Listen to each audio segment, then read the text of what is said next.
Deuteronomy 24. When a man hath taken a wife, and married her, and it come to pass that she find no favor in his eyes, because he hath found some uncleanness in her, then let him write her a bill of divorcement, and give it in her hand, and send her out of his house. And when she is departed out of his house, she may go and be another man's wife. And if the latter husband hate her, and write her a bill of divorcement, and giveth it in her hand, and sendeth her out of his house, or if the latter husband die, which took her to be his wife, her former husband, which sent her away, may not take her again to be his wife, after that she is defiled, for that is abomination before the Lord. And thou shalt not cause the land to sin, which the Lord thy God giveth thee for an inheritance. When a man hath taken a new wife, he shall not go out to war, neither shall he be charged with any business, but he shall be free at home 1 year, and shall cheer up his wife which he hath taken. No man shall take the nether or upper millstone to pledge, for he taketh a man's life to pledge. If a man be found stealing any of his brethren, of the children of Israel, and maketh merchandise of him, or selleth him, then that thief shall die, and thou shalt put evil away from among you.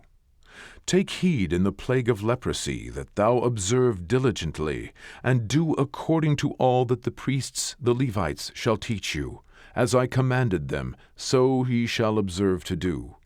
Remember what the Lord thy God did unto Miriam by the way, after that ye were come forth out of Egypt. When thou dost lend thy brother anything, thou shalt not go into his house to fetch his pledge. Thou shalt stand abroad, and the man to whom thou dost lend shall bring out the pledge abroad unto thee. And if the man be poor, thou shalt not sleep with his pledge. In any case, thou shalt deliver him the pledge again when the sun goeth down, that he may sleep in his own raiment, and bless thee, and it shall be righteousness unto thee before the Lord thy God. Thou shalt not oppress an hired servant that is poor and needy, whether he be of thy brethren or of thy strangers that are in thy land within thy gates.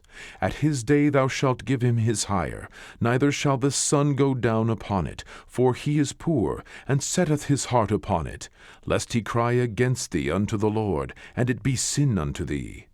The fathers shall not be put to death for the children, neither shall the children be put to death for the fathers. Every man shall be put to death for his own sin. Thou shalt not pervert the judgment of the stranger, nor of the fatherless, nor take a widow's raiment to pledge. But thou shalt remember that thou wast a bondman in Egypt, and the Lord thy God redeemed thee thence. Therefore I command thee to do this thing. When thou cuttest down thine harvest in thy field, and hast forgot a sheaf in the field, thou shalt not go again to fetch it. It shall be for the stranger, for the fatherless, and for the widow, that the Lord thy God may bless thee in all the work of thine hands. When thou beatest thine olive tree, thou shalt not go over the boughs again. It shall be for the stranger, for the fatherless, and for the widow. When thou gatherest the grapes of thy vineyard, thou shalt not glean it afterward. It shall be for the stranger, for the fatherless, and for the widow. And thou shalt remember that thou wast a bondman in the land of Egypt. Therefore I command thee to do this thing.